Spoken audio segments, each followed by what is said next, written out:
Media Options is the industry-leading domain broker specializing in domain acquisitions, high-value domain sales, and domain name consultation. As pioneers and thought leaders on the subject of the domain aftermarket and domain name value, plus through their clear domain acquisition service, Media Options offers startups and established corporations an unparalleled scope of high-value domain options, providing access to domain names and curation technologies not available elsewhere. Media Options believes in the power of a great domain name and is dedicated to helping you obtain yours. Call or email today to put a domain to work for you. FD was built by domain investors to increase your inquiries, sales, and profit. Forget spreadsheets and archived emails. Manage your entire investment portfolio in one place using a secure and completely confidential platform. Learn more at FT.com. That's EFTY. FT.com. Hey, Sherpa Network, welcome. Today we are delighted to host CEO and founder of MicroStrategy, Michael Saylor. Most of you know him from his $30 million sale of Voice.com. He was recently in the news making waves as the first public company CEO to switch corporate dollars from US Treasury funds to Bitcoin. This will be an interesting conversation through his journey from early days of software technology, IT, domains, all the way over to recent news. Media Options CEO Andrew Rosner will be conducting the interview and we'll take it from here.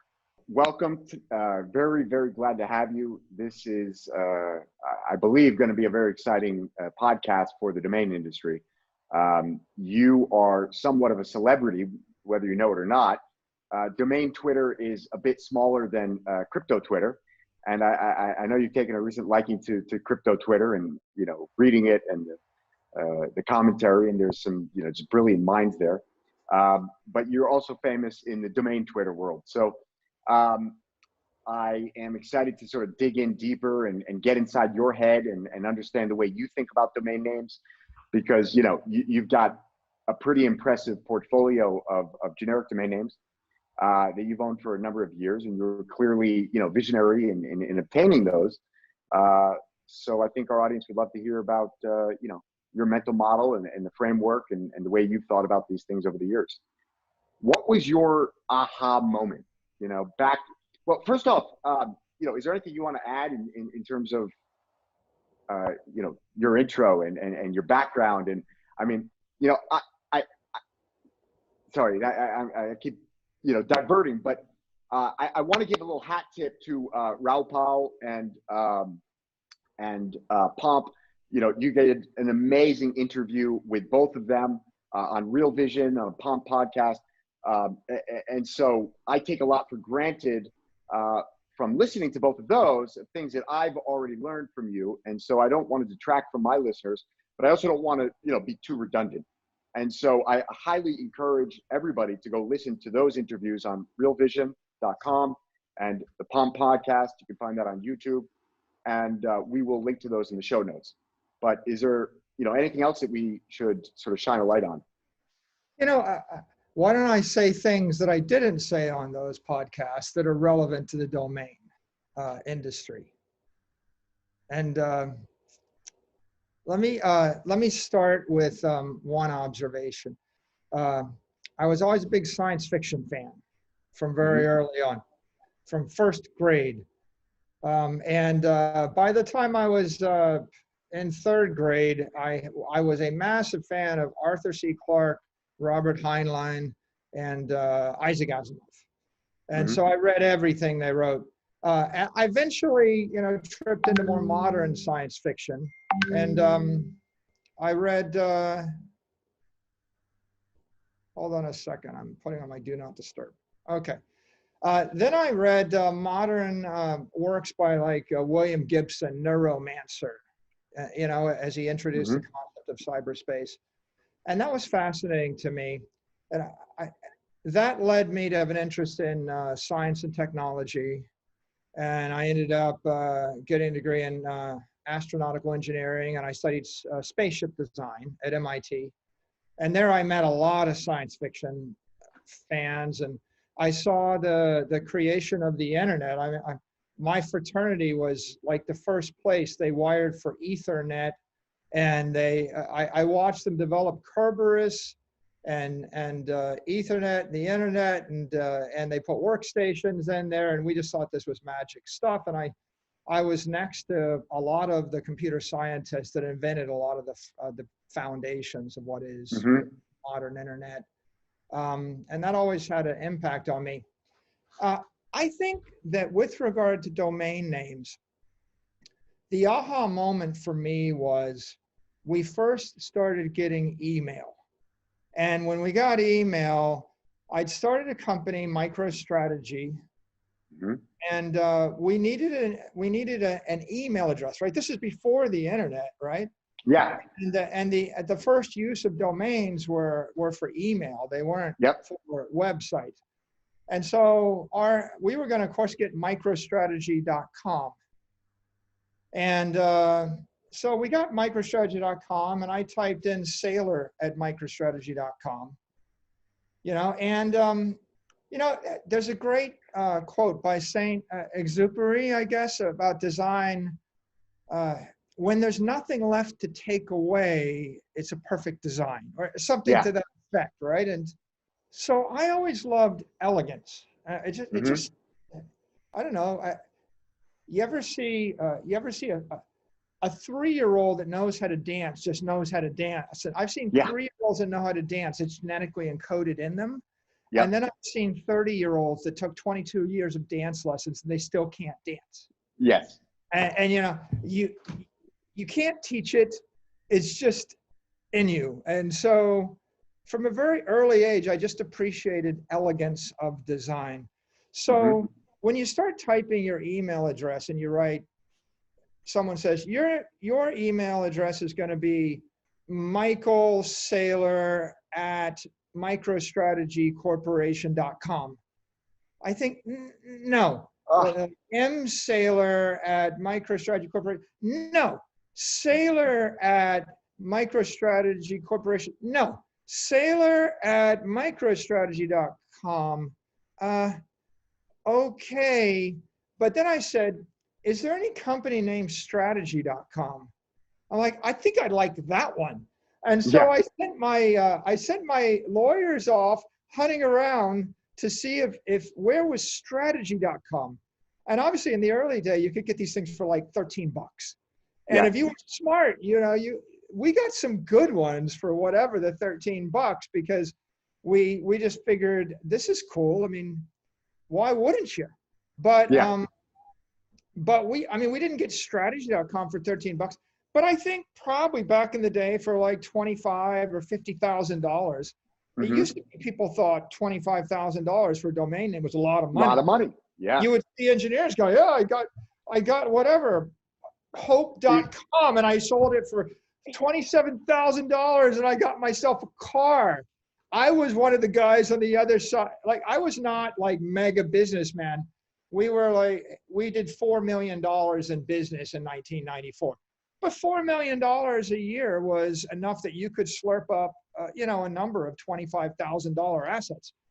So I don't know the exact date, but between 94 and 2000, we started getting interested, and we got strategy.com. And I still have the email address Saylor at strategy.com. And I thought that was kind of cool. And, because I typed, by the way, I just thought the tyranny of the keyboard was an issue. So I didn't want to type more characters than I needed to type.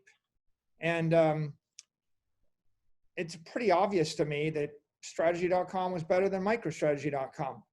So then we went on and we thought, well, everybody was .com back then. We didn't think about .io or .it, .whatever. I mean, those came later, or .de or fill in the blank. I thought, well, it's kind of obvious. Everything's a .com behind it. There's a word in front of it. We're English. I happen to, I spoke English. I didn't speak Portuguese. I didn't speak Chinese. I wouldn't know how to buy up all the Portuguese, German, French translations if I wanted to. By the way, fast forward 20 years, English is the most important language in the world economy. And over the next 20 years, it emerged to be the 800-pound gorilla of all languages. So English and .com became the dominant logical domains for economic commerce. I was lucky. If you want to be global, it was the only choice. You want to be global, there is no other choice. I would say I was lucky to be born an American, speaking English, and come of age at the time I did.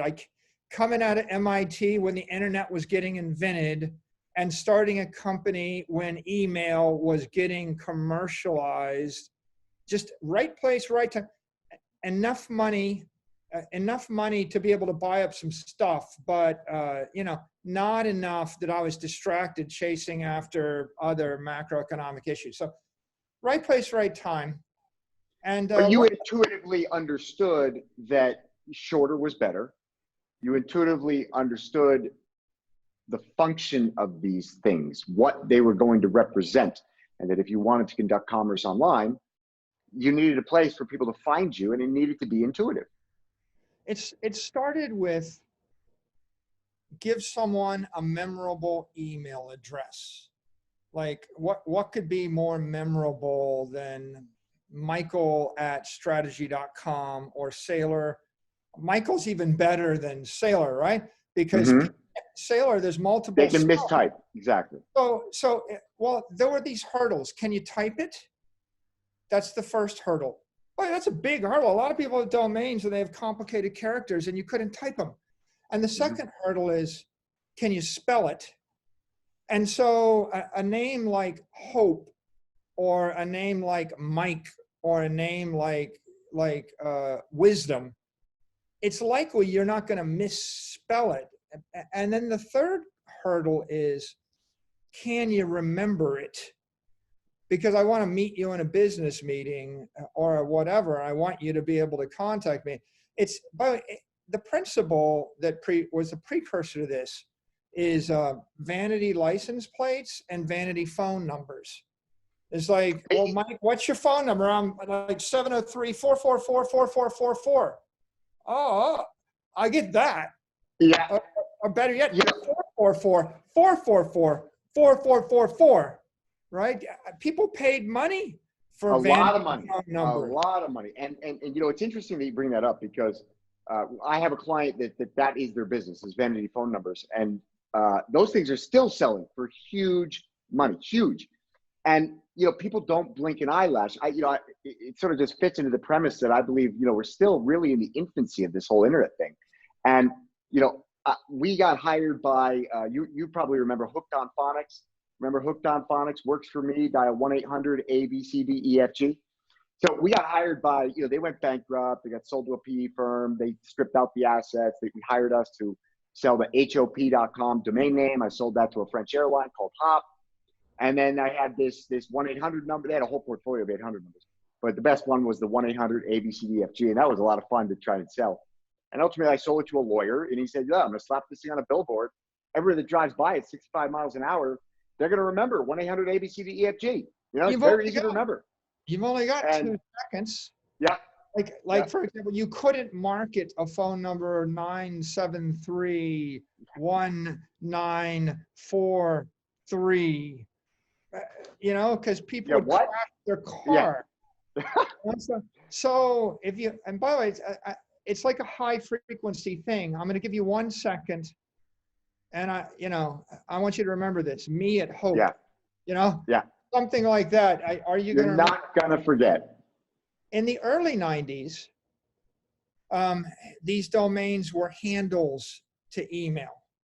And so that was the first usage. And we didn't contemplate any other, but that was enough because we thought email was going to replace surface mail, and we wanted a handle.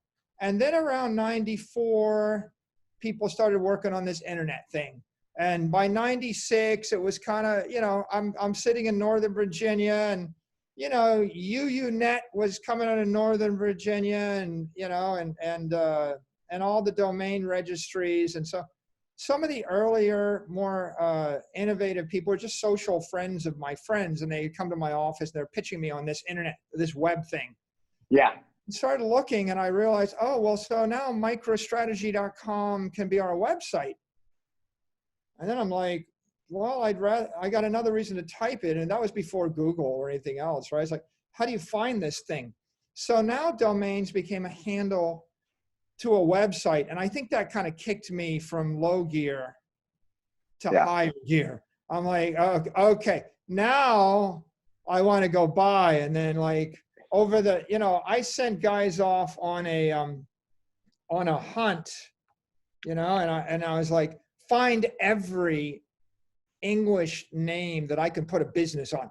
So by 1995, it was very evident to me that these are awesome assets. So we went and we bought Angel. Mm-hmm. I mean, Angel, like it's like godlike, right? I mean, I couldn't buy God, but I mean, I thought Angel was better than God. God's a little bit presumptuous, whereas Angel, not much. And then we bought Alarm, and then we bought Alert, and then we bought Strategy, and we bought Wisdom, and we bought Courage, and we bought Hope. We bought Glory. So we're buying positive English words with a connotation. Then we started working on names, and I thought, go buy Michael. I'm Michael, so I bought Michael, and then and they come to me, they go, hey, we actually found a dude that'll sell us Mike. You want? I'm like, yeah, I want that. But I'm lazy. My 4-letter word, that Michael, and a lot of people can't spell Michael. They can spell Mike.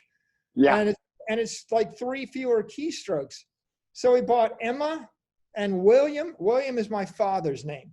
So I was buying my name. I was buying my father. We bought Frank. And then we bought Arthur. Much to the chagrin of one of the most iconic domain investors, Frank Schilling. I'm sure, it's been much to his chagrin that you've got Frank.com. I'm waiting for the right offer. Maybe we'll go into business together, like creating cybernetic AI Franks. And I think, then we picked up Speaker. I thought Speaker was kind of cool. And, and then they worked, those were all the primary ones, single words, either 1 syllable or 2 syllable positive connotation names or characteristics or ideas. And then we started picking up like secondary things, like MicroStrategy in every single domain, MicroStrategy.de, MicroStrategy.fr, MicroStrategy.it. And then we buy all these other things. Then we bought iDream. We thought, I was waiting for Apple, right, to come and have an iPhone, iDream, something. As you put other qualifiers, my wisdom, my space, these become secondary, and you could do some, but I'm just not so enthusiastic about them. They're just a lot harder. I left out Voice. We bought Voice. And I don't know. We might have spent $100,000-$200,000. I don't know exactly, but it was not enough money that by the time I bought it, did it even register with me? Yeah. Like the sum total of all of these domains, if we spent $2 million on all of them together, I don't think it was 3 million. It might have been 2 million divided into 15 or 20 awesome ones. So $100,000 for a piece for the awesome ones. And then picked up thousands of secondary ones, primarily just to keep people from squatting on cyberspace near us and then rerouting traffic. And so, you spent $1-2 million buying up the 20, absolute lights out, top notch names, tier 1, right? You turn around, you sell voice.com, $30 million. What is that? 20 years later? 20 years later. Exactly turn around. And I bought it and I hodled it. I held it in my treasury on the balance sheet. And 20 years later, I finally found someone motivated. But our intent was not to sell these things. That's not why we bought them. No, clearly, right? You built out angel.com, you turned that into a commercial business, you sold that. To develop them as businesses, and that's what we did for the 20 years. So for example, if we roll the clock back, we built a business on strategy.com. We back in the late 90s, and it was personalized intelligence. you go and you subscribe, you give us your interest in stocks or weather. It was like we did personalization before Google and Apple, 20 years before they did. So like I would say, Andrew, where do you live? What stocks do you follow? What subjects are you interested in? I'll generate personal news, personal finance, personal weather, personal traffic, right? We had all those ideas, and we launched a business around it, and we had some interesting success with it.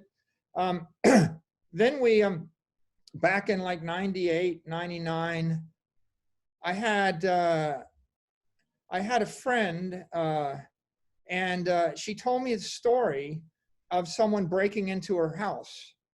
And she lived in Arlington, Virginia. And she said, someone broke into my house. She ran into her room. She locked the door, and she was like hostage in her room for 2 hours. You know, and this is, I'm trying to remember, did we have mobile phones? We didn't really have a lot of mobile phones. Maybe she had a phone and she called a friend who eventually came 2 hours later, and then the burglar or whatever left her home. But it was a very horrific story. And I started thinking, why can't we actually create home alarm systems, plug them into the internet, so that if she was actually in her house, she could have just put, you know, a motion detector would have gone off. By the way, wouldn't you want a motion detector to go off and tell you while you're at the office that someone's in your house before you go home? And so I had this idea that there's the internet thing, and then there's alarms, and the alarms are not on the internet. And okay, this is not it's kind of a straightforward thing for a techie to think. Put the alarm on the internet. Yeah. And that was the genesis of the idea for alarm.com. I thought, we're going to create a company that's going to allow people to take all of their heat, fire detectors, motion detectors, glass breakage detectors, alarm systems, plug it in the internet, tie it, use the ideas we had of like alerts to a personal alert. Remember the word alert, by the way, that all ties in. Alerts to your phone if someone goes in your house based upon an alarm system. Mm-hmm. Mm-hmm. And so we created alarm.com, and we launched a business doing home automation. And this is 1999, okay? And, you know, you can read headlines about Amazon doing it last week, and Google doing it last week, and Apple doing it last week. Okay, so, by the way, this is a segue. Just because you have the idea first, and you have $20 million or 10 or whatever to put behind it, doesn't mean you're going to win the market. Yeah. Being early is just about the same as being wrong. You have to have the idea. idea. But the underlying theme here that ties all this together is that, you know, I would argue you've been incredibly visionary across all of these fields that you've sort of dabbled in. And, you know, from what I understand, for some listening to some of the other interviews, at some point you just said, you know, look, focus is my key. But, you know, what I want to dive into is like, what was it that, you know, what was the intuition that gave you that vision of course we should be tying home alarm systems to the internet. You know, of course we should be creating these, you know, personalized, you know, call it AI, call it service, you know, alert systems. You know, what was it? Why did you see that stuff? And then, you know, I want to segue into, you know, some of the more recent stuff. I was always a technologist first, right? By first grade, I was reading science fiction. When I went to MIT, I got another degree while I was getting a degree in aeronautics and astronautics. And the second degree was in the history of science. Mm-hmm. And so I spent a lot of time reading about how science, radiation, antibiotics, aviation, railroads, transportation networks, communication networks, oil, energy, how all steel, guns, germs, and steel, that's stuff that got popular. That's all I thought about, you know, from a very early age. What's the impact of all these things on civilization and economics and the like?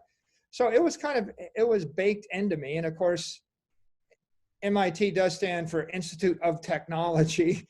I mean, everybody I went to school, like we all thought nonstop about how the world was going to change based on technology.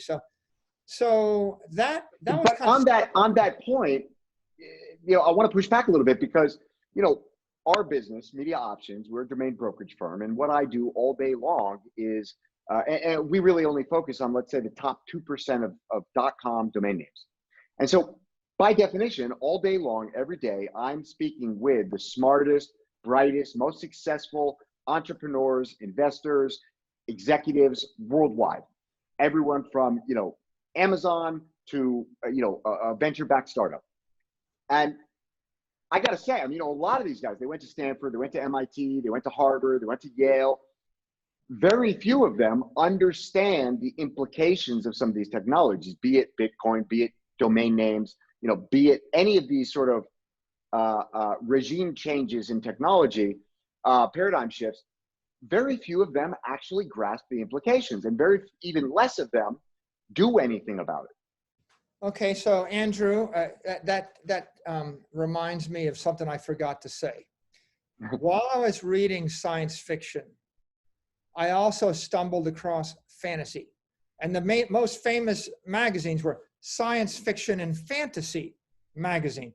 I think that a lot of people are linear thinkers and engineering thinkers, and they just think about the engineering implications, and they don't think about the fantastical implications. So they don't have the creativity.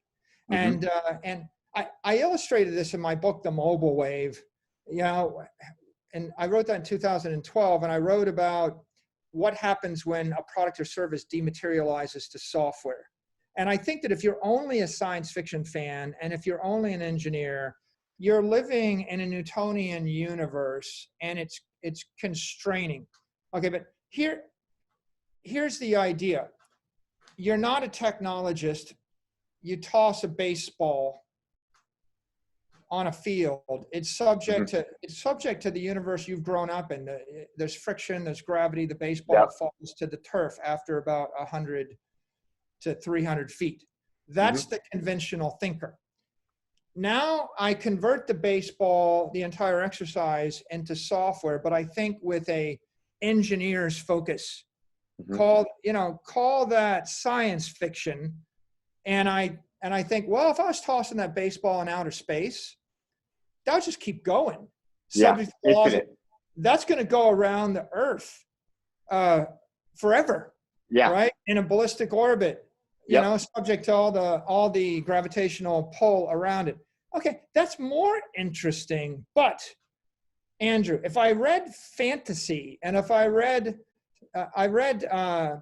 all the fantastical things written along with science fiction, my mind opens up a bit, and I say, I'm going to toss that baseball, and it's going to convert itself into a dragon, and that dragon's going to burn down my enemy, and it's going to flip into a million white doves, fly circles around me. They're going to land, and they're going to sing a beautiful symphony by Mozart while I bask in the glow of fabulous. Okay, that's fantasy. Okay, it's a magic baseball. It's not constrained by the laws of time and space and anything. So when you think about everything as dematerializing into software, first you say, what can I do from an engineering point of view? Then you say, what if it was a magic baseball? And so I guess most people that are conventional thinkers, well, they can't imagine throwing the baseball through a vacuum. And if if they're just an engineer, and if they didn't study the liberal arts, and if they didn't read the works of Tolkien and think about elves and dwarves and the like, they can't really conceptualize the rest. And by the way, there's an important idea in the world of fantasy. Okay, and it's very relevant to domains. And you caused me to think about it. You triggered it. It's in the world of fantasy, there's the concept of demons, and a demon will come and it will kill you, burn your town down, take everything you have, make your life living hell. And the most important thing is don't mention its name. What's the name of the devil, right? Every demon's got a name. You summon the demon with the name. They're always listening. If you know the name of the demon, you can summon it. If you don't know the name of the demon, you can never summons it, and it will be listening, but Lord help you if you mention that name. And so what's in a name, right? We're back to this idea, and this becomes really important in the modern world of high cardinality search. And I'll give you the example like on Alexa. You know, if we started with a domain name as a handle for email, you're going to type it and you're looking at it on a business card. And then it became a handle for a website and you're going to type it into a web browser. What happens when I have no hands? And I tell Alexa, Google domain name blank, Google MicroStrategy, Google Michael Saylor, right? I have no hands.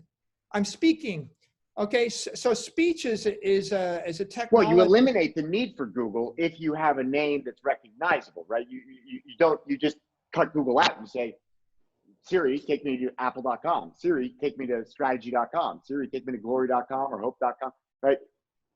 I think the semantically meaningful and very easy to say, very difficult to confuse, these types of domain names become critically important to verbal search. I use the phrase, there's a word for that. Yeah. Right? There's a word for that. Learn your words. And if you're talking to an AI, you could say, how many words in the English language? There's a lot. The English language has more words than any other language in the history of the world, and we keep adding words. So is that true? That is true. That is true. You can Google that. There's no language with more words than the English language. The English language became the language of science because we invented so many words, and you need so many specialized words to describe. Yeah. And it's a very important reason why the English language is, if I had to guess, 80% of all the economic value on earth flows through the English language, and that's meaningful for domains. We come back to that in a second. I could talk for hours about English and the like, but the more important point is, I'm talking to Alexa and there's 500,000 words. Okay, I have to remember the word. There are companies that have names, and their names are misspellings. They try to get cute. They try to get cute, and they think that they're saving themselves money, but over time they're just costing themselves, an irreparable, it's an irreparable leak in the dam. Let's take Lyft, right? Yeah. Is Lyft L-I-F-T or is Lyft L-Y-F-T? And if you're talking to Alexa and you say, I'm interested in Lyft, or I'm interested, I want a Lyft, it's like you created an ambiguity, and then now you have to spell it. Now imagine you've created a hurdle. You've created this huge hurdle, but this is lost on so many people. They don't understand that you say, hey, Alexa, take me to Lyft.com. That isn't going to take you to L-Y-F-T. It's going to take you to L-I-F-T.com, right? And now, Andrew, let's go back to a basic principle. How many people on the earth today studied English in school? Because it's got to be at least 1 billion, right?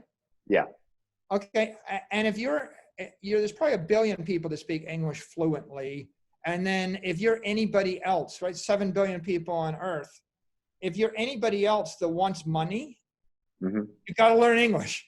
Okay, one of the basic principles is English is the ultimate. It's probably more than 1 billion people. If you think about all of the people in the Philippines, in India, in China, those 3 countries alone, never mind Africa, where, I don't know what the percentages are, but it's got to be a very high percentage that learn English in order to engage with this global economy.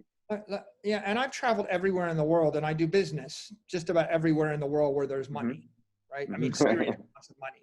I mean, I don't sell cheap software; it's expensive, but where people can afford to buy it, we do business.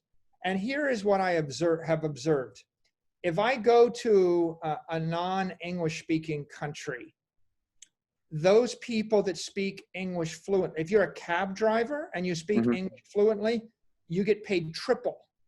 Like I'll hire you for triple what the cab driver that speaks the local language pays.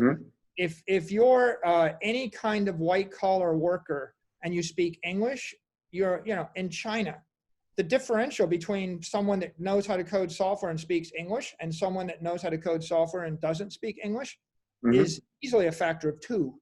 Maybe, you know, so if every kid in America, just to, I mean, my assistant makes 3 times what the average wage would be for her, you know, demographic, simply because she speaks English well. And otherwise, you know, she's going to do the same job as somebody else that doesn't require an English speaker, and she's going to earn a third.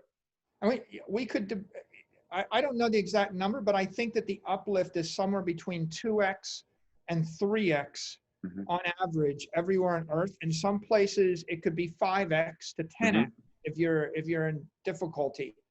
And so imagine if we told every kid in America that if you spoke Spanish, we would double your wages at age 22. Yeah. What if I told you I was going to triple your salary at age 22 if you spoke Spanish? Yeah. What do you think happens next? Right? A lot of people speak Spanish. By the way, I live in Miami Beach, and there's an economic benefit to speaking Spanish in Miami Beach because you can manage and acquire labor and products, services, products in England and Spanish. You can hire people to speak Spanish and they'll work for you. Yeah. Or you can sell to people. So on both sides of the transaction, you speak Spanish, and thus there's a lot of Americanos that grew up speaking English and they make Spanish their second language because they have an academic incentive. So English becomes that incredibly powerful thing. Now, there's got to be a billion, but maybe there's billions of people that have taken it. By the way, here's another one. I have a Saylor.org, free education for the world. That's my channel.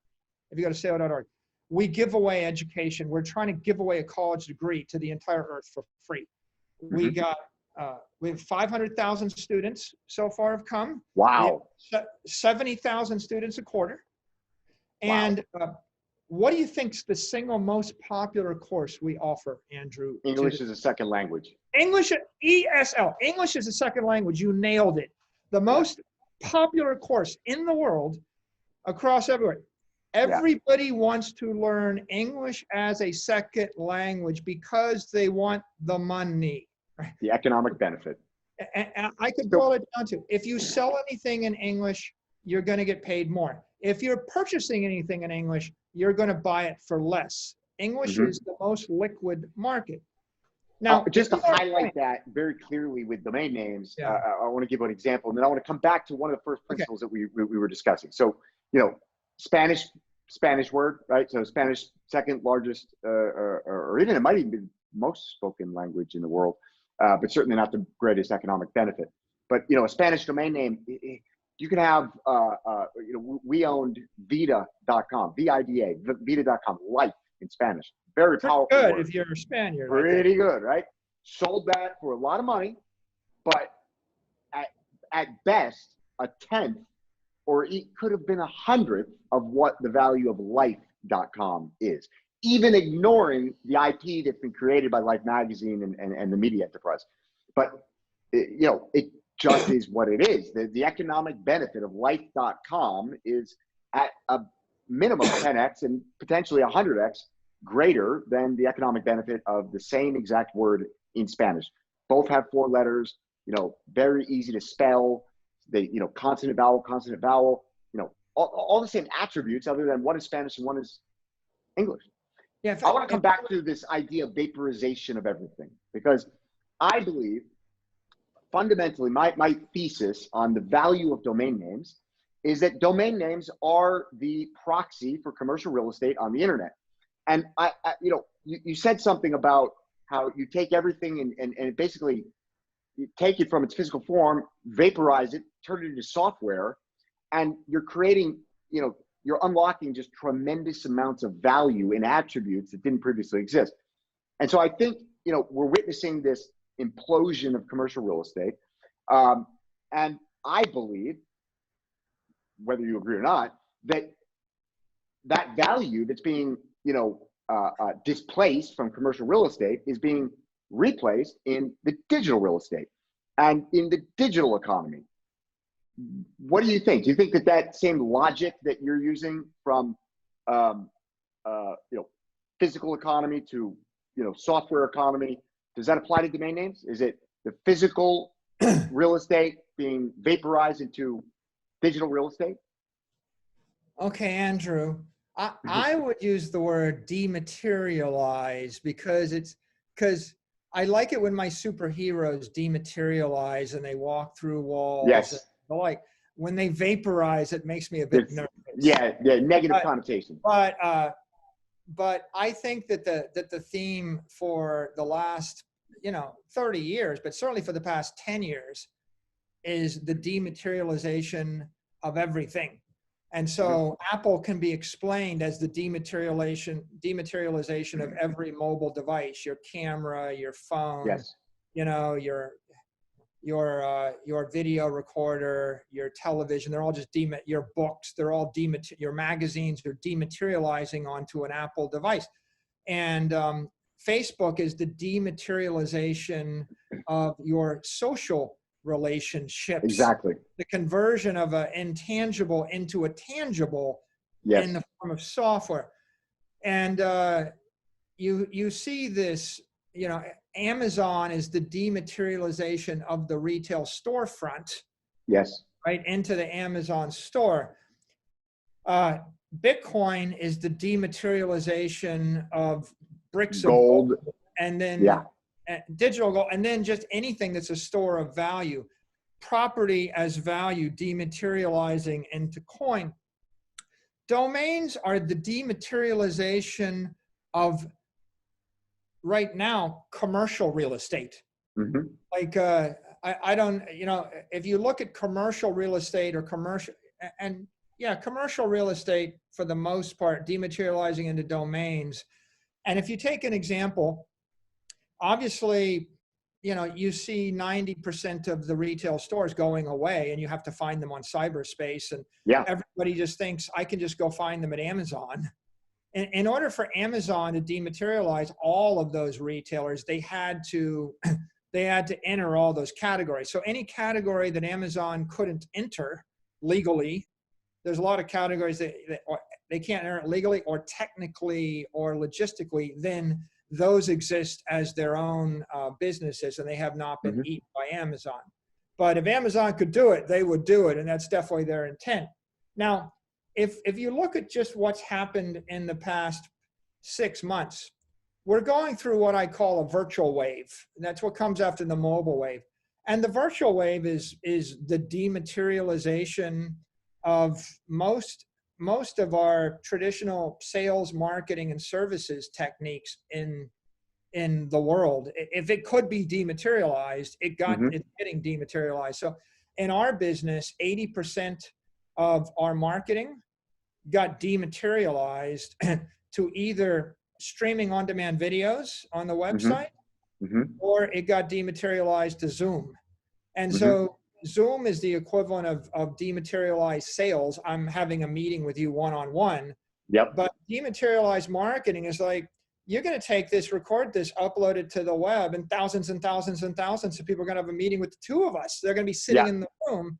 So, the idea that you're going to, 3 years ago, you might have invited me to Lisbon so that I could give a speech in front of 500 people in a room, and it would have cost everybody $500,000 to participate in that. And this year, you're going to invite me to a 1.5 hour conversation that cost us both a nickel, and you're going to publish it, and maybe it'll stream to 87,000 people, and we're just keeping the marketing money. However, the value creation of that is just, I mean, that's an entire conversation in and of itself, but it's just like, okay, so, you didn't fly. I didn't have to pay for, you to come as a speaker, cover your costs. We, all these people didn't have to buy a ticket, come sit in the room. We weren't limited by space. We weren't limited by time. It was like all of this stuff just got dematerialized and instantly created just an immense amount of value. And now the question is, how do my customers get to me if I can't go face to face to them, if I can't have a symposium, if I can't go to a trade Mm-hmm. show, can't knock on their door? And by the way, the first answer is, oh yeah, maybe I ought to do some of this YouTube stuff, or maybe I ought to do some Google stuff or some Facebook stuff. But let me tell you, Andrew, I have spent $20 million in 12, a matter of 12 months. I've blown through $20 million buying Facebook and Google ads and got nothing. Yeah. Blown $20 million into the toilet, right? Like the amount of money I spent buying digital advertising, it's horrific and painful. And then I start thinking, well, I can just post stuff on YouTube, but what if they take it down? Yeah. Okay, Right. so is Bank of America, or is any brand, is Amazon going to use YouTube and Google as their distribution channel? And the answer is, you need to own, using someone else as your distribution channel Terrible idea. is like paying for a day-by-day, week-by-week lease on someone else's real estate to set up your pop-up lemonade stand. Yeah. You And don't own the data. You don't own the relationship. You can be turned off at any time. Welcome to the cancel culture, right? It's like all of these things are dovetailing, into my thesis. It's like you want to build a brand. All these influencers, like, okay, great. You got 100,000 followers on Instagram or on Twitter or whatever it might be. That's great, right? Tomorrow morning you wake up and they just shut you off because they didn't like what you had to say, right? Somebody complained and that's it. You're over. And now what, right? Now, if you were taking those people and you were driving them to a property that you own, at least a good portion of them are going to be sticky. And now you have their contact. You got an email address. You got, the data. You got the relationship. They know where to find you when you get turned off. I think people have rediscovered the criticality of owning their own domain. If you're going to do business, COVID was good for that. If you're going to do business in the virtual age, you have to do it. You have to sell, market, and service all your product and all your value proposition through your own domain. Yes. And you need the email of the customer. Email has become paramount, more important than ever, because you can bypass every other mediator: Facebook, Twitter, Google, Microsoft, everybody, LinkedIn, everybody under the sun can cut you off. But if you have the email and you have that relationship, they can't cut you off. So now you just realize, much to your horror, that if you've got a corporate name that no one can spell, no one can remember, and no one can type, then your customers can't find you. It's like taking your bank branch and putting it on the panhandle of Alaska at the end of a road, lacking that last bridge to get. Or let's put an obstacle course in front of the front door at Walmart, right? Like, here, we're going to let you park about 1 kilometer away, and then we're going to create an obstacle course before you're able to enter the door. How many of your shoppers you're going to lose? I think it was always evident that Walmart was a 20th century name and brand, because they spelled it WAL-MART. And so if you were to ask a focus group of 100 people to go to walmart.com, they would have all spelled it differently. Some with the dash, totally. Little curve, some with the space, some with double L. Dash. And so eventually they realized they should just go with WALMART. But even that's not nearly as good as picking, because Walmart is not a name. Now I want to go back to a point we skipped over. When your first grade teacher spanked you for misspelling your words, and then your second grade teacher spanked you for misspelling your words, and then you got that 12 years in a row, how many hours do you think have been invested in this civilization to teach the current 1 billion richest people to speak English how to spell? Yeah. Would you care to actually estimate By the way, let's turn it around. 8 hours a day, 12 years. It's a lot of hours. Those billion people spent 2,000, well, let's say 1,000 hours a year times a billion. So they spent 1 trillion hours times 12. Yeah. So by the way, maybe times 16, but let's say times 12. 12 trillion hours were spent figuring out how to spell the name properly. And then I used to get a kick out of these idiot marketing consultants, and they would come in and their idea was, yeah, your name is strategy, but we can't trademark strategy because it's been in the English language for 500 years and it's written in 100 million billion books. So we're going to spell it STRATEGII.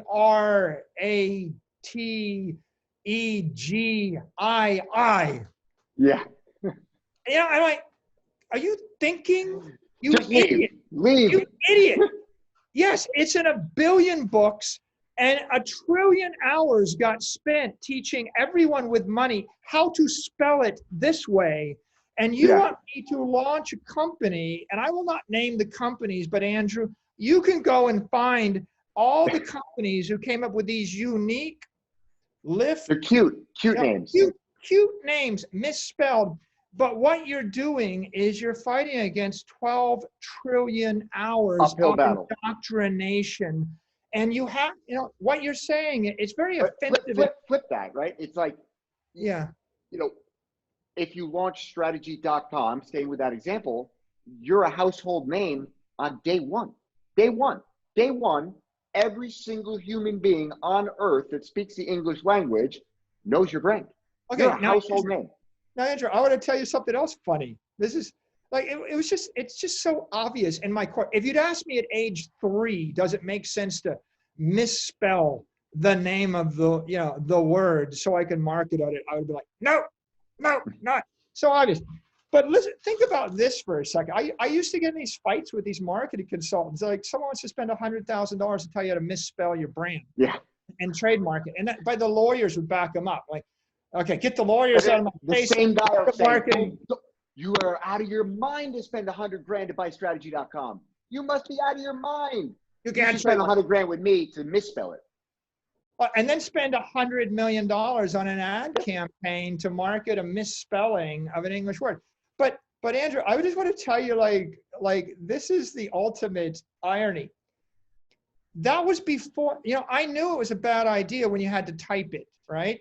Because 95% of the people can't type, disambiguation, Yeah, it's hard to type complicated words, and it's really hard to type words that are misspelled. You have to look at them and type because you're learning them for the first time. Yes. But this is the joke, Andrew. Like, this is the big one, right? This is the crippling one. When Apple and Google got smart enough and Microsoft finally got their software to be magical, the software won't let you misspell words. Yeah.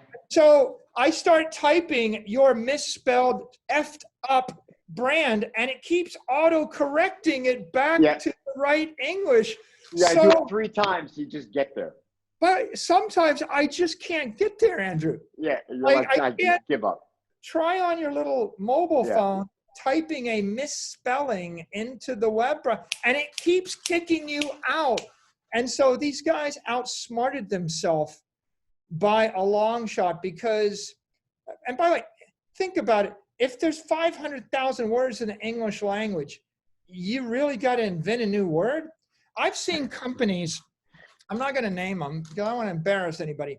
I've seen companies that actually took a positive English word that was a virtue, and they misspell it like in some cute way so that they can trademark it. Yeah. If you go on Google and you type in the word properly, you get 175 million hits. It hits, it resonates. If you go on Google and you type their name the way they spell it, well, halftime Google tries to autocorrect you and take you to the other place, right? Wrong. Because did you mean? You must have made a mistake trying to go there, right? You must have made a mistake. but if you say no and you deny and you misspell it and you type it, you get 1.7 million hits, which means that the word is 100 times less popular and these are companies with $1 billion of revenue behind them, or billions of dollars of revenue. It's like it's like the brilliance of I have a name that is impossible to pronounce. He who you cannot pronounce. Well, that's real great, but how am I supposed to market you on my radio show? Yeah. You know? So this is a great segue into voice.com. Easy name to spell, just phenomenal, massive implications from telecom to, giving people a social voice, which is ultimately what it's being used for now or will be. So many different avenues to go down to commercialize that name. When you sold voice.com a little over a year ago, when the announcement came out, we were actually all, us being the domain industry here in Lisbon, we were celebrating NamesCon, the annual domain conference. And Frank Schilling, the guy I mentioned earlier, who's probably jealous he doesn't have frank.com, was up on stage with somebody from GoDaddy. And, they started talking about the voice.com sale. And as Frank so correctly said, the only way to sell a domain name for $30 million is to say no to 25 million. And so I want to understand your mental model around value. How do you assign a numerical value to a domain name? I want to, first as a seller, and then I want to talk to you a little bit about, flip it on you and talk about it as a buyer.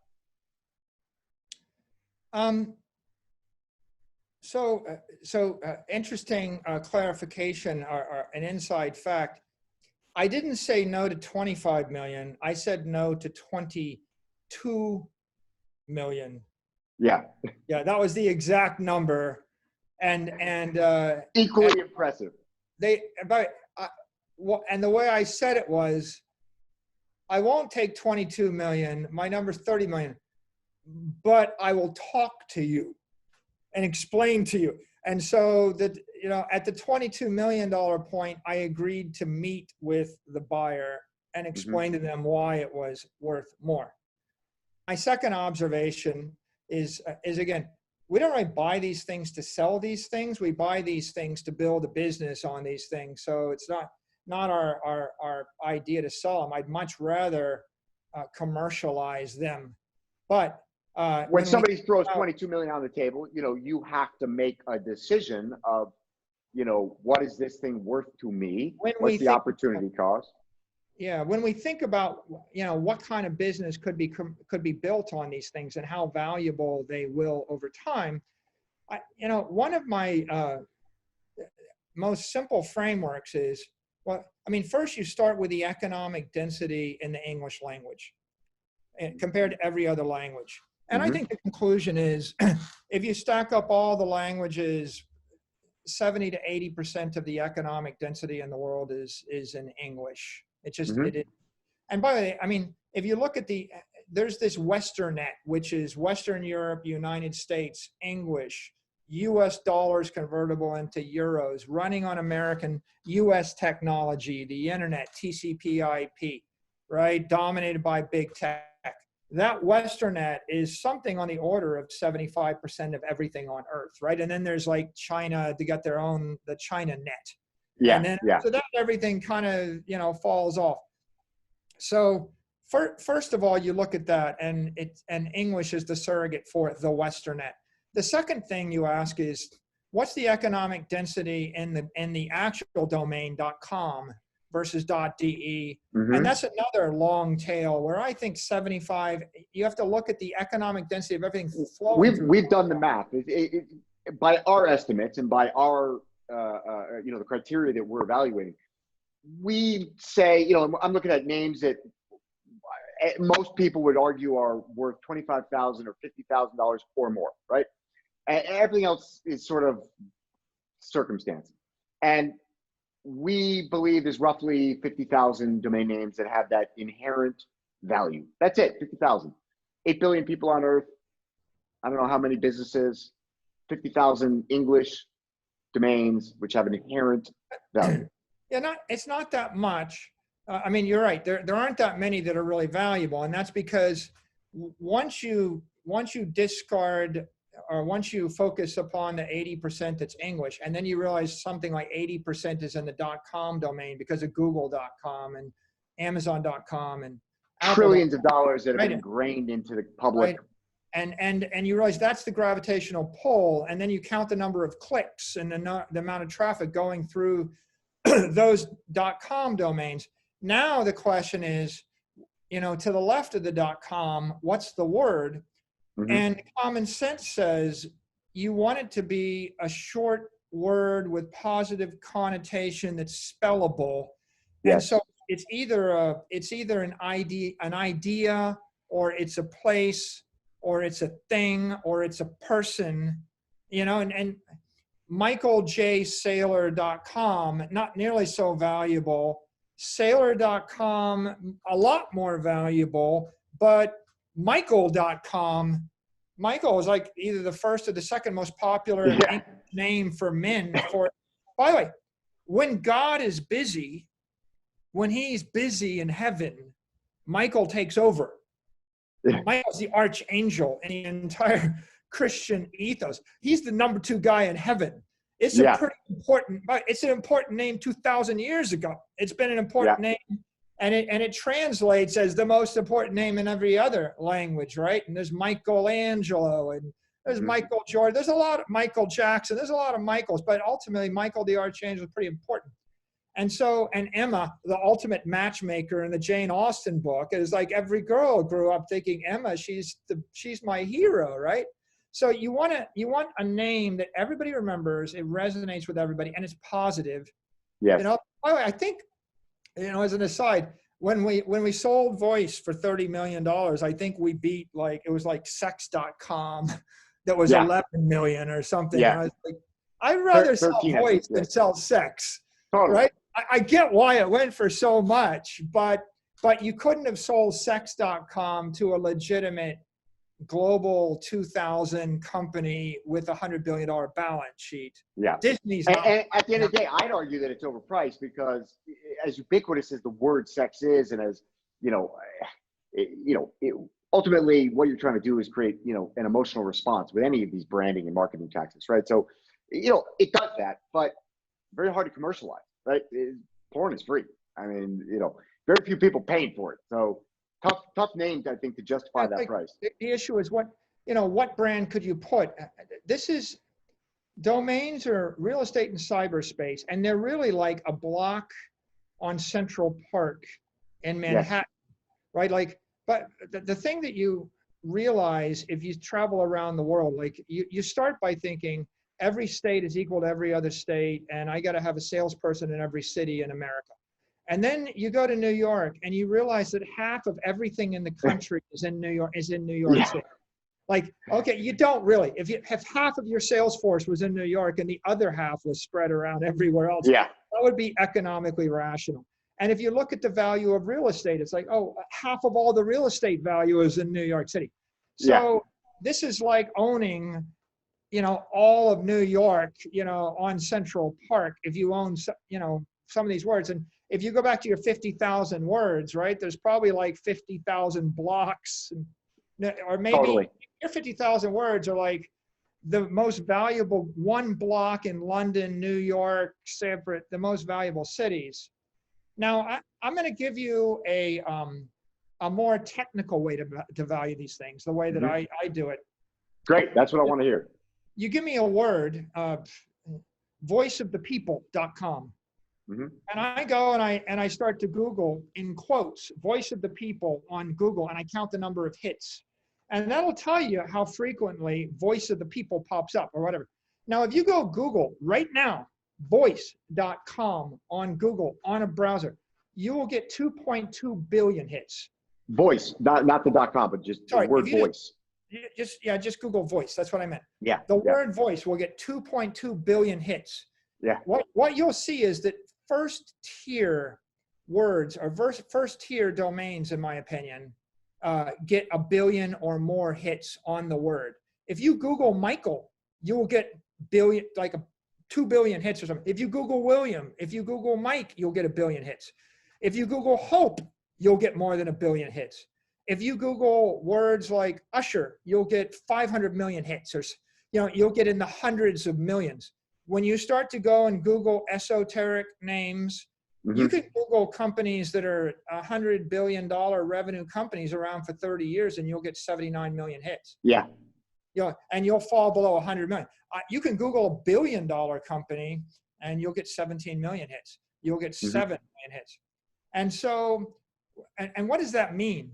Well, when you buy the word, or when you build your business on the domain, say voice, you're leaping ahead of 2.2 billion pages on the Google search engine. And so there's 2.2 billion other references in the Western world, and you're rising above them to the top, to the very tippy top, because not only are you going to get preferred by the Google search engine, voice.com goes to like the first page immediately. They didn't have, Lyft had to spend $1 billion marketing to actually crawl up to their level, and voice goes there immediately. And that's the first benefit. The second benefit is you don't need Google. Like as soon as I've had, here's a really great domain name, simple rule. I'm going to build a business. I'm going to put it on a domain. And if someone hears the name of my business for 1 second, they're going to be able to find it for the rest of their life. And if I can pass that 1 second rule, Michael, what's your charity? Hope? Yeah. Yeah. But Michael, you got a business that'll actually tell me, that'll save my life. What's it called? Alarm? Yeah. Michael, I don't know something. Alert. Okay. Like one word, 1 second, and I will bypass Google and remember it the rest of my life, because my 3rd grade teacher rapped my knuckles when I spelled it wrong. And so we're tapping into the zeitgeist of all of Western civilization with that brand. And if Google ever goes out of business, and if anybody ever decides they're just going to suppress you down to page 37 on the search results, which is what they do, right? And you can breathe. You have oxygen too. Yeah, exactly. That's exactly right. It's a snorkel, right? It's a snorkel in the ocean of Google. And, for lack of a better analogy, but that's exactly right. It's like, okay, you want to push me down? Well, all I got to do is market outside of you, and I got a direct, frictionless point of contact with my customers and potential customers. Andrew, there's another word that comes to mind, which is pristine. People have described. Oh, you know who owns pristine.com? Who? Me. Really? Yeah, pristine.com and flawless.com. Okay, you're my hero now. Yeah. I was laughing because on your interview with Raul, he kept talking about, Bitcoin is the most pristine collateral on the planet, which I 100% agree with. And I was just laughing because, I think he said 15 times the word pristine between the two of you. And I was like, yes, pristine.com. Yeah, so it's a beautiful word, and it's relevant in how you think about domain names. Because when I tell you I have an offering like Google Voice, and the way you get to it is you type voice.google.com, or maybe you type google.voice.com, or maybe you type googlevoice.com, or maybe it's google.com/voice, and then when I create a sign, and the sign is like Voice by Google or Google Voice, or it breaks that design rule, because there's something you could take away. When I just have the word voice.com, the way that the human mind works, and the way we've been conditioned is human beings, they suppress something which is constant in their environment, and they focus on the signal. The signal is voice. The .com is understood and expected.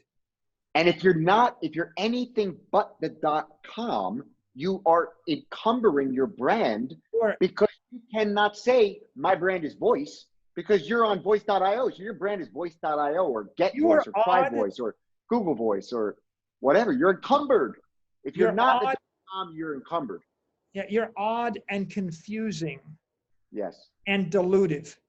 And Yes. so this is a mistake for Google. It's a massive mistake. A Yes. company with $100 billion in capital, and it's worth $1 billion to them to own the word voice. Yeah. and they're not, and they're oblivious to this because, first of all, they're just odd and confusing. They're confusing their customer. They're diluting their own brand. It undermines 100%. Google. Yes. It's bad they're diluting $1 billion, $100 billion Google brand. They're diluting the voice brand, and they're imposing on their customers. And by the way, it's inadvertently the only way to get to Google Voice is to go through Google. And if I happen to use another search engine, like Microsoft's Bing or something like that, now they're at the mercy of other search engines, and it's so silly. It really is. It's an ego thing. We've had a lot of interactions with Google and the way that they think about domain names. They just basically, their opinion is, we are Google. We don't need the domain. And my point is, well, the number one rule in e-commerce is you need to create the least amount of steps. I mean, I would love to know, how much did Amazon's revenues increase when they introduced the one-click buy? And the reason is because you reduce the amount of friction between what somebody's intent is and the outcome. And so if my intent is to find Google Voice and I have to go, okay, I go to Google, I type voice, now I see a link, I go to there, now I log into my account at Google, and then I'm presented with 100 icons and I got to go scroll through them and I click on voice. And it's like, it's as useless as, phone apps. It's like, well, phone apps were great when there was 4 apps on my phone. Now there's 100. And now I got to go, hey, Siri, can you find this app for me? Because I don't feel like scrolling through 7 pages of apps. You're just, you're diluting the brand. You're diluting the experience. I mean, it happens because they're engineers and maybe they didn't get their liberal arts degrees, because you got to ask, what would William Shakespeare say? Yes. Right? What's in a name? Right? Yeah. What's in a name? What would William Shakespeare say? What would any poet say? What would Virgil say? What would, any of them would be shuddering in their grave right now. But I get another kick out of it. I mean, can you imagine the hilarity of it when you're on Amazon Alexa trying to ask Alexa to get you a Google Voice account? Yeah. It just gets so complicated. Yes. So less the elegance of the word. That, by the way, people talk about, again, we talked about Bitcoin being pristine collateral, and a single word domain is a pristine domain. Bitcoin is sovereign immortality in cyberspace. It's the idea is you put something into into a cauldron of encrypted energy and it'll be there 100 years, pristine. Yeah. It's not going away. Well, a domain name, digital sovereignty. Digital sovereignty. It's sovereign. It's immortal sovereignty for your brand, and it's like I own the best restaurant in Manhattan, and I make $10 million a year, and I have this restaurant on Central Park, and everybody loves it. And then my landlord comes at the end of my lease and says, I see you're making $10 million a year. I read about it in the whatever journal, and so your rent just went up by $8 million.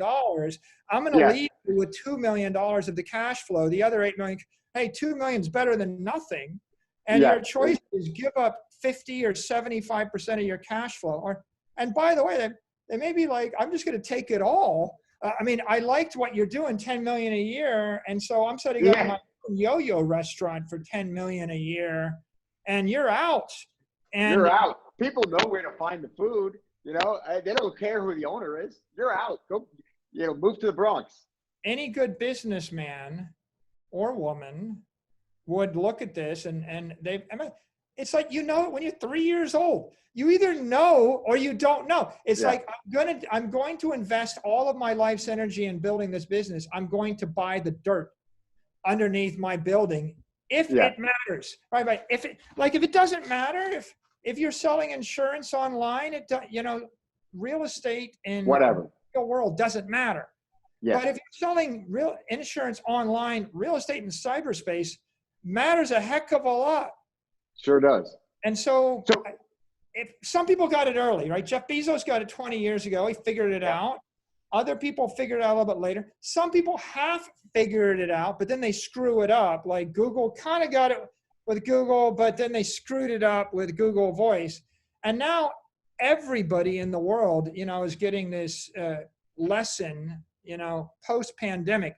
If you didn't quite figure out that you needed to sell and market and service all your stuff through your website, let us put it a different way. You're not allowed to do it any other way if you wanted to. And so maybe you didn't want to, maybe you didn't think you needed to. Welcome to the world of you don't have a choice. As Mike Tyson so eloquently said, everybody has a plan till they get punched in the face.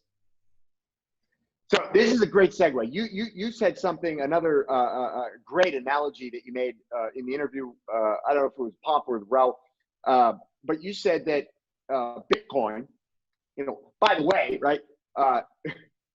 Big news, first CEO in the history of public markets to take your treasury and convert it into Bitcoin, right? Whether you like Bitcoin or don't like Bitcoin, that's a conversation better served on some of these other interviews you've done. But it's, for me, crystal clear, you understand it. And I think your track record of being ahead of the game on all of the things that we've already discussed here, right? You made the analogy that Bitcoin is the steel framing of this new economy, in the same way that builders who used to build with bricks and mortar in Europe or with wooden houses in the United States, and that was great until people wanted to go past 2 stories or 5 stories if you were stone or whatever it might be. But suddenly the invention of steel allows you to build a 100-story building. And that was a phenomenal analogy that really lit off a light bulb in my head. And, of course, the builders who build in brick and mortar, and of course, the builders who build in wood are going to push back and they say, well, this steel thing is untested and we don't think you should do that. It's like straight out of Ayn Rand's Atlas Shrugged.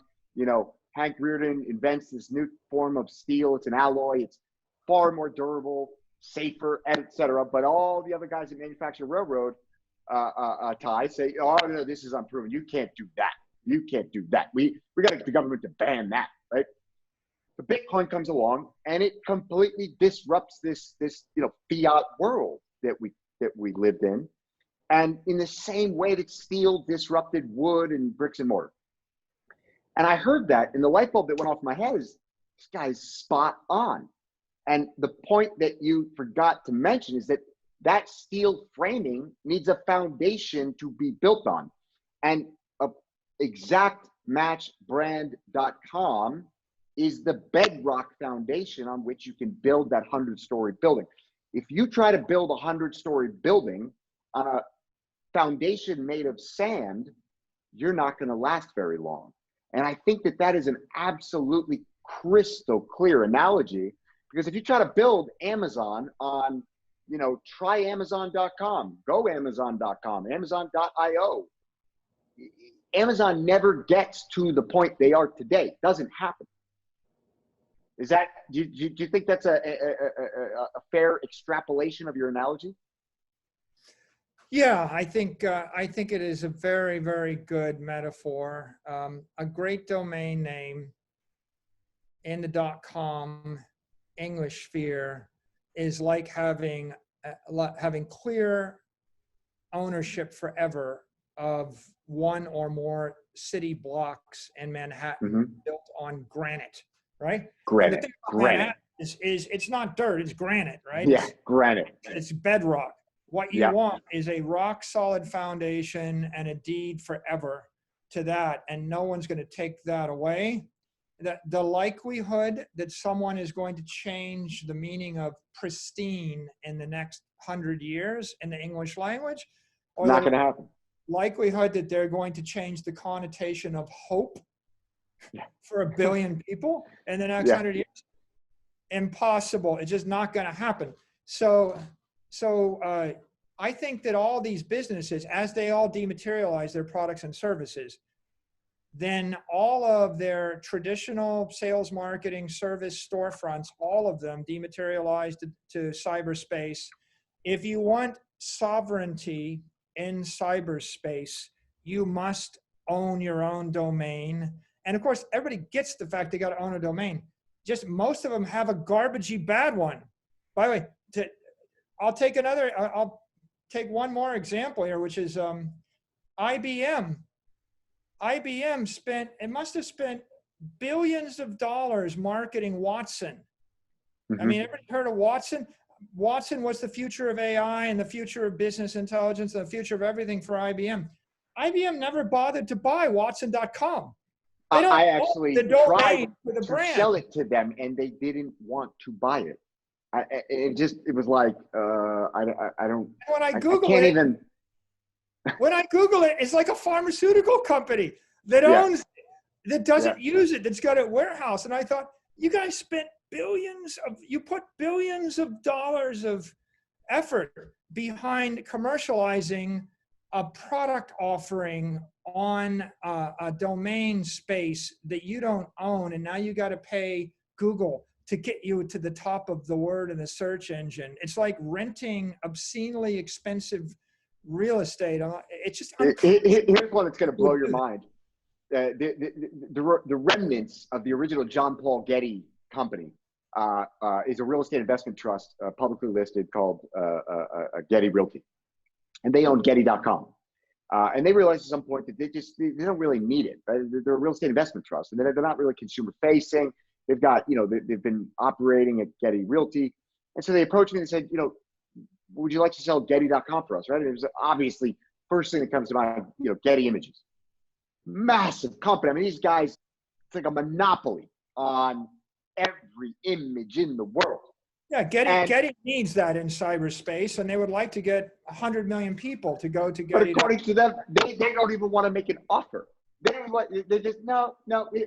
And this is the stuff. This is why I love speaking to you, because, you get it, and you got it 20 years ago. You got it 25 years ago, right? It's like, and I'm trying to, this is what I do on a daily basis, try to understand, where is the disconnect? How is it that you understood this 25 years ago? And for you, it's so intuitive and clear. We have this conversation, we're preaching to the converted, but it's like, how can there be a disconnect from, this is so obvious? I think everything that you and I have said in this conversation is very difficult for somebody to dispute. And then you have somebody like Getty Images who says, we don't need Getty.com. Why would we need that? We're Getty Images. We don't need Getty.com. And by the way, there's so many other business units of Getty that isn't involved just in images, right? And it's like, no, we don't need that. And I don't even know how to argue with that person. How? I think you just got to be part architect and part artist. You have to be a polymath, right? You have to understand about poetry and liberal art, read Shakespeare, and you got to be an architect. You got to be an artist. Signage.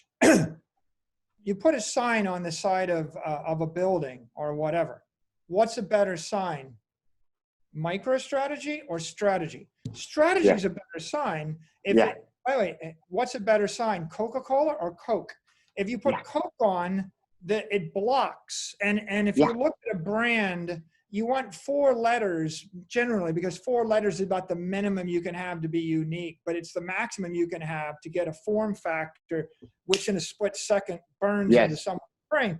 If you ever look at boats, people name their boats, the second Marjorie Majesty of the Sea. And I'm like, by the time you write 47 characters on the side of the thing, it's 4-point font. I can't read it.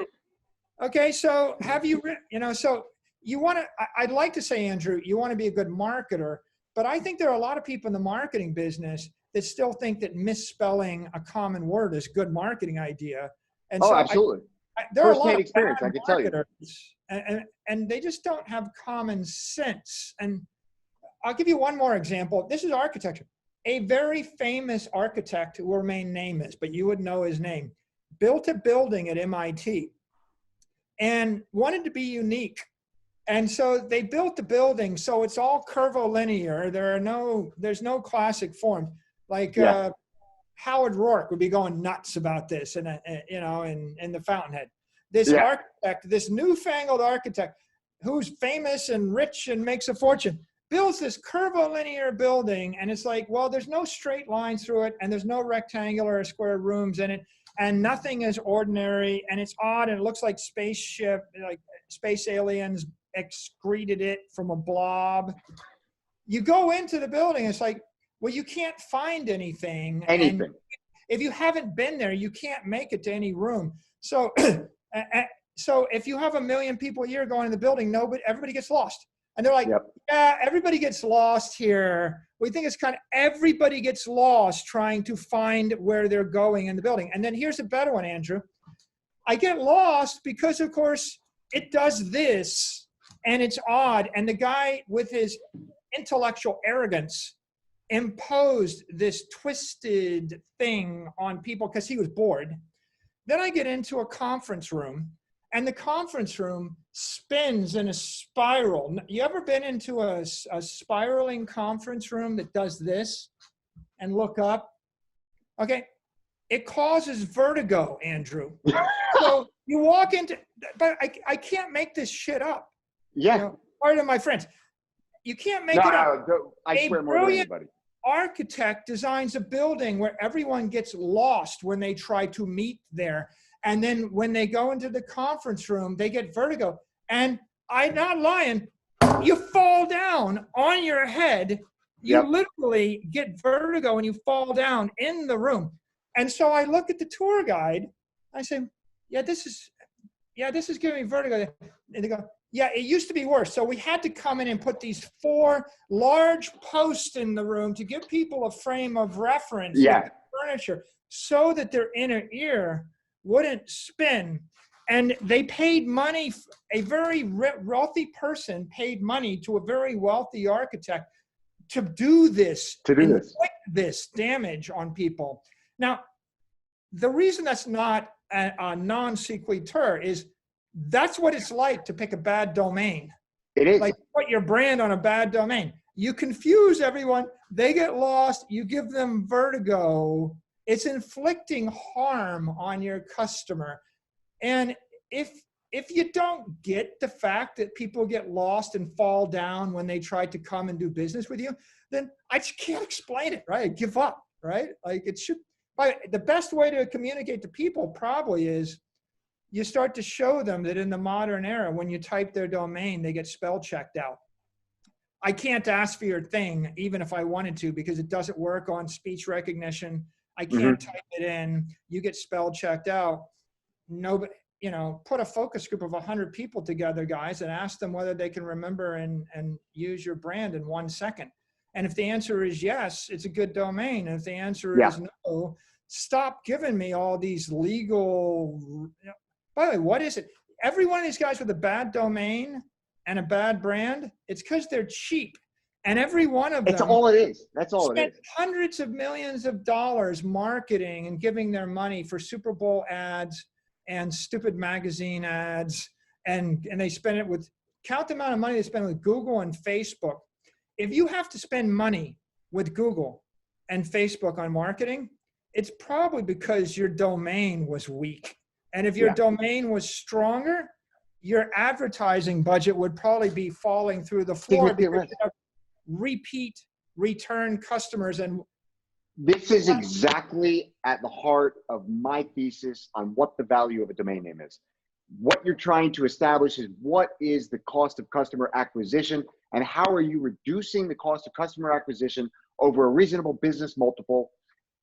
And therein lies your value, right? There's some brand equity, but it's about reducing your cost of customer acquisition and the repetition of that customer. It's not, you know, once you acquire a customer with a Google ad, you got them to your website once. And if you have a bad domain name and your brand doesn't match your domain name, then you got to spend that same amount of money to get them back. But if you got a sticky domain name, which is intuitive to your customer, whether you bought them the first time or they came to you organically the first time, they're sticky and they're there for life. You don't need to keep ingraining the brand into their mind. It was a household name day one. Now, there's one more point that's worth making here, because you're jogging me, you're triggering me again. You make me think things I haven't thought in a long time, because you're in the business and I just happen to have had a passion for the business at a point.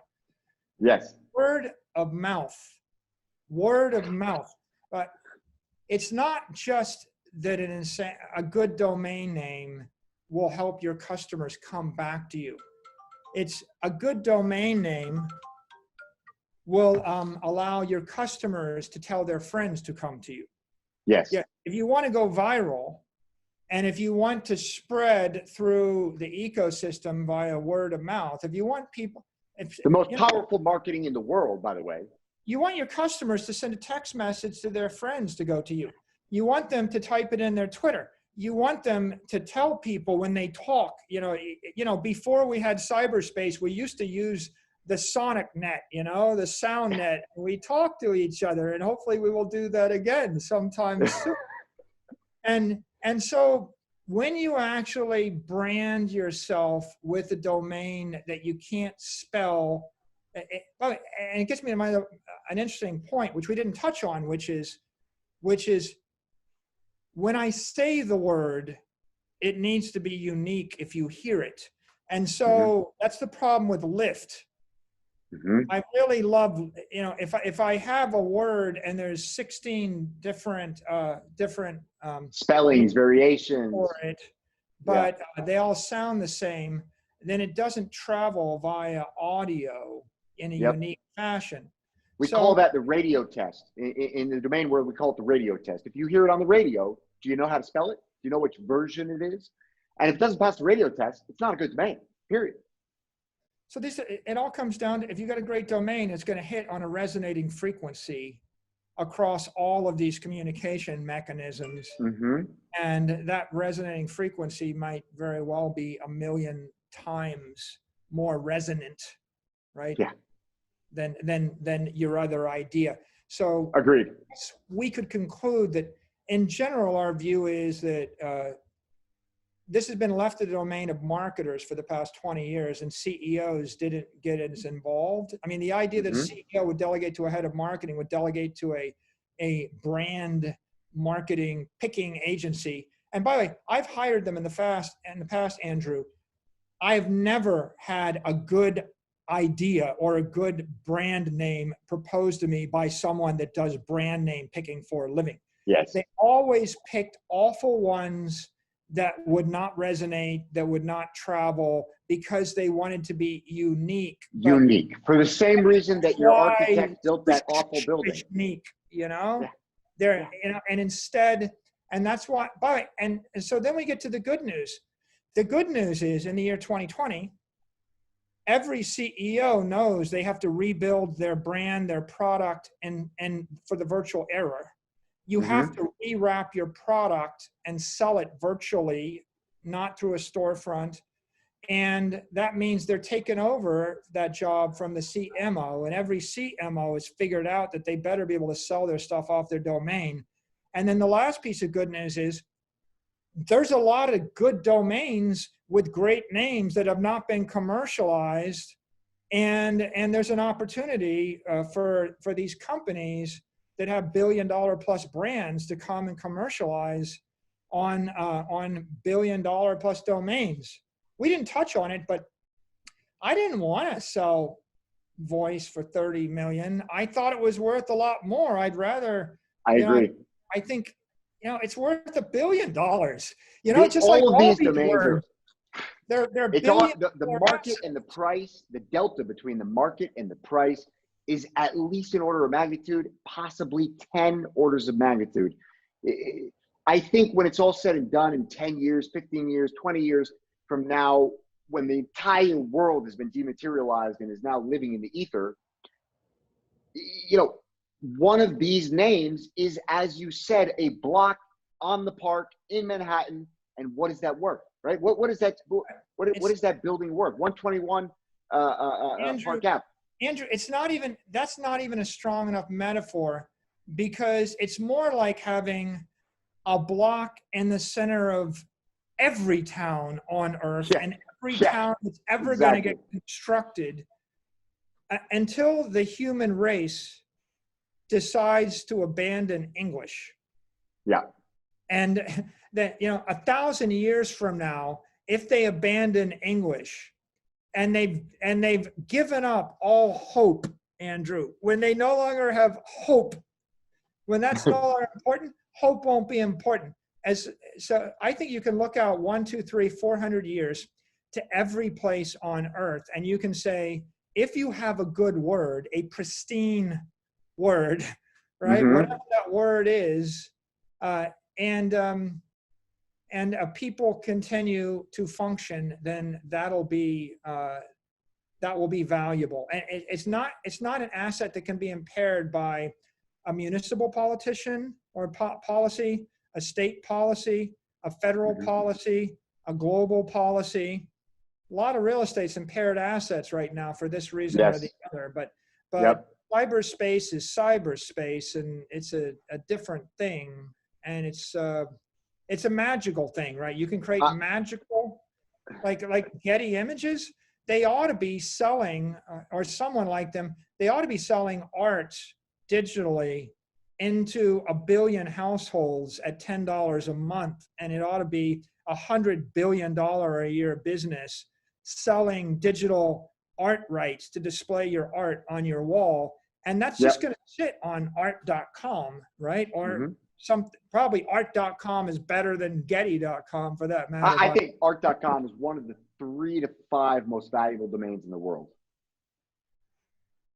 Yeah, so we're united. We see eye to eye in this interest. I want to be conscious of your time, but there are so many topics still that I'd love to dive into, but we'll have to bring you back on. Unless you want to continue, I'm happy to go as long as you want to go. But there's the whole concept of. We can wrap up any in the next 10 minutes if you like. There's this whole concept of the decentralized DNS, which is sort of ties in with Bitcoin and crypto, and we're decentralizing money, we're decentralizing sovereignty, and it makes sense to me that the DNS, the root zone, should ultimately maybe be decentralized. There's problems with sort of, these mechanisms for dispute. Once you got it, if there's no mechanism to dispute and somebody's got a trademark and they've got legitimate rights and interest into that name and they missed the boat, whatever, there should be some mechanism. I'm not sure how you solve that governance problem, but there's a lot of smarter people than me working on it. Are there any other existential threats that you can think of to domains? And even more importantly, being early in everything you've done, what can you think of even just one use case for domain names? Because I believe the utility of domain names is going to expand exponentially. I think that it's going to be geofencing, it's going to be identifying physical objects in the digital world, just in the way that it identifies a company in the digital world now. I think the whole pseudo-anonymous, society will move, will be represented through domain names. But are there any utilities that you can imagine? Have you thought about this at all? On commercialized utilities for domain names in the future? I'm not terribly concerned about the underlying ownership mechanics of domain names right now and the need for decentralization. I think it may grow as an issue over time, but the body of law is pretty settled, and I don't see they have the same kind of regulatory uncertainty and ambiguities that are threatening to certain other businesses. Yes. Mm-hmm. I think ultimately, what's missing is we need a lot more education for rank and file executives, the CEOs, and the CMOs of the world, and the investors. I think that for the most part, people just they don't understand it. And the number one thing we can do is educate them.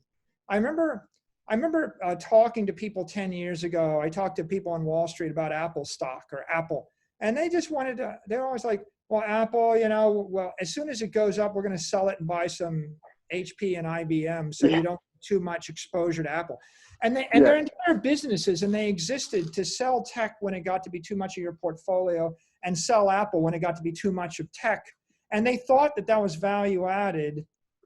And there's a lot of conventional thinking like that. And of course, eventually Apple became the most valuable company in the world because it ate everything else. Yes. And that's what I told them. They ignored me. I wrote the book. They didn't read the book. Read the book. It says in 2012, Apple, Amazon, Facebook, Google are going to eat the world. Just read the book. Nobody reads books anymore. What I learned here, Andrew, is if you kind of understand the future, you have an opinion, if you have a conviction, don't bother to write the book. No one's going to read it. Just buy all the stuff that you can buy, right? And then tweet about it. And then maybe create educational content on YouTube, and let let the 1 hour, 2 hour, half hour content circulate.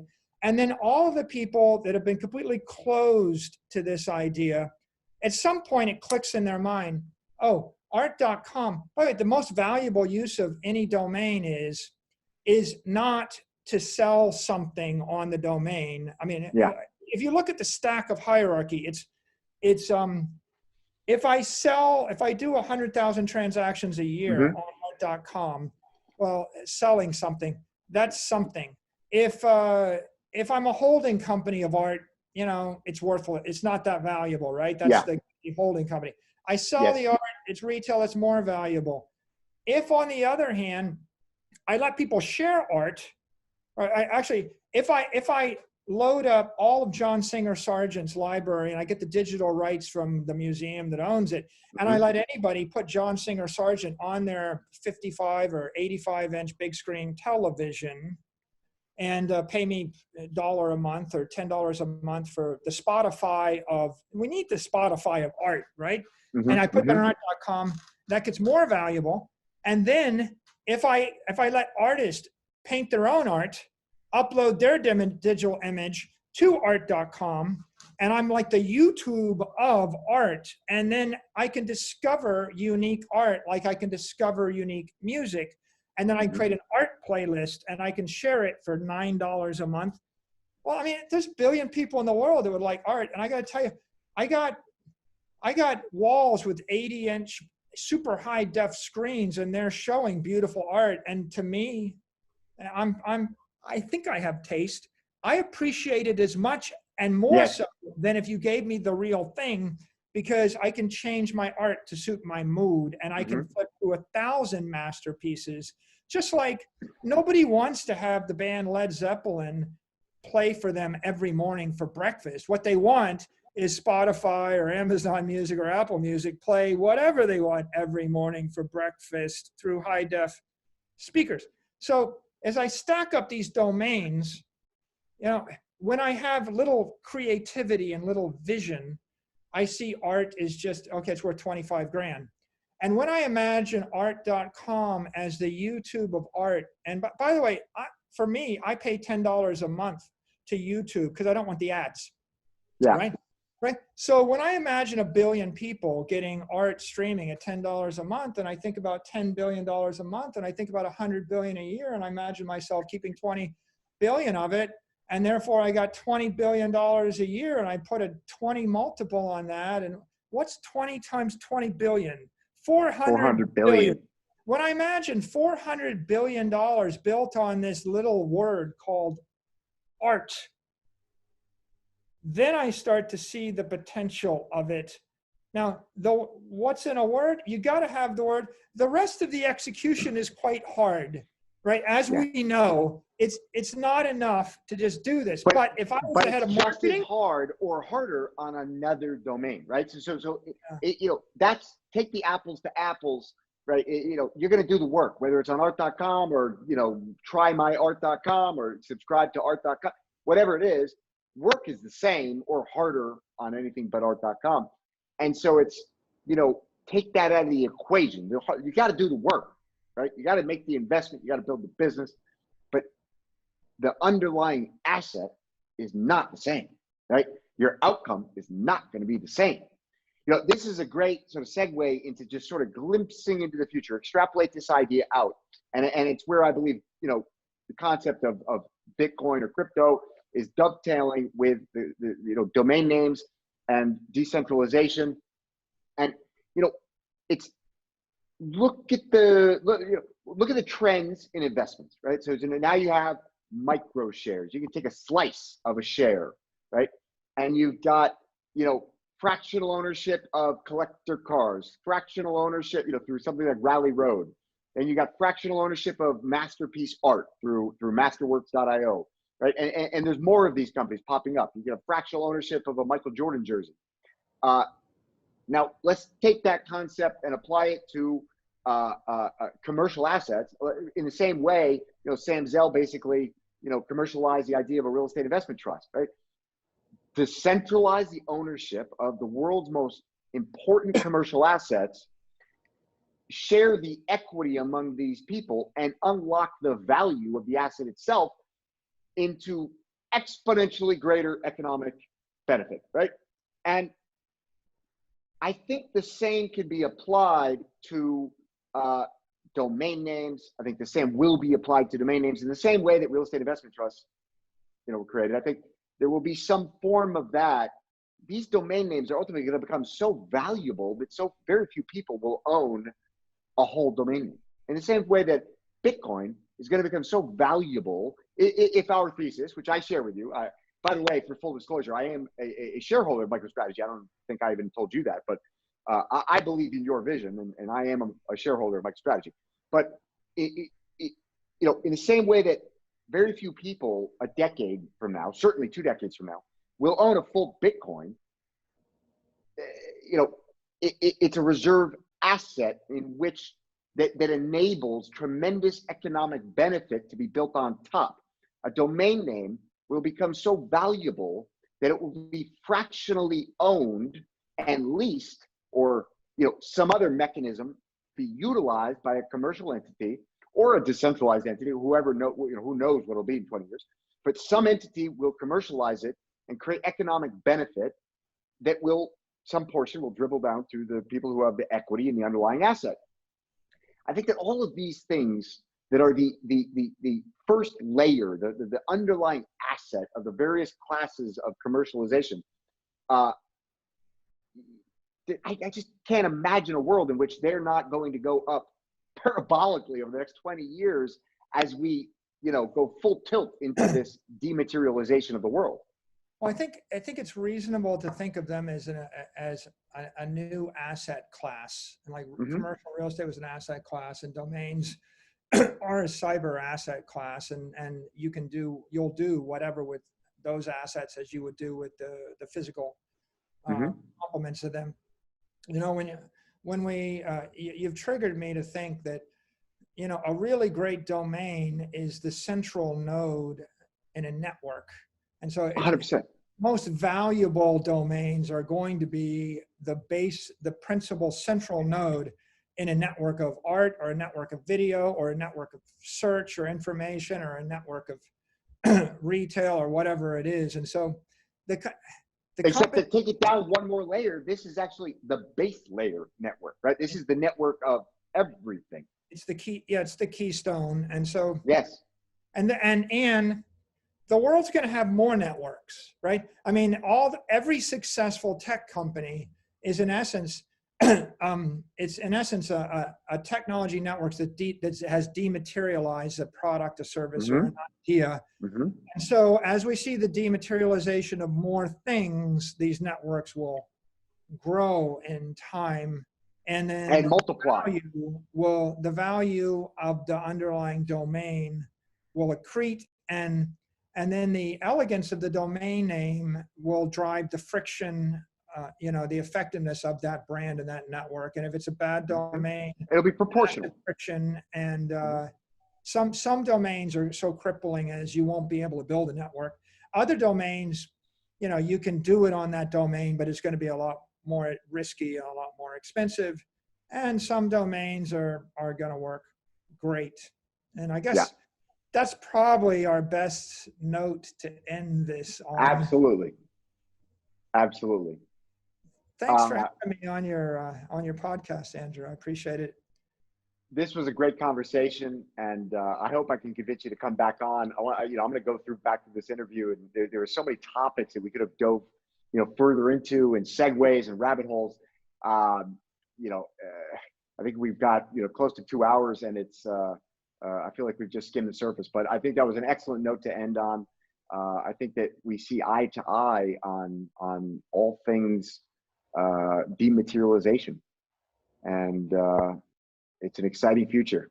It's an exciting future. And I think, my hat is off to you. I think you are, paving the way. I loved your analogy, just as a closing note, you made an analogy about being, everybody thought it was impossible to run a 4-minute mile until the first guy did it.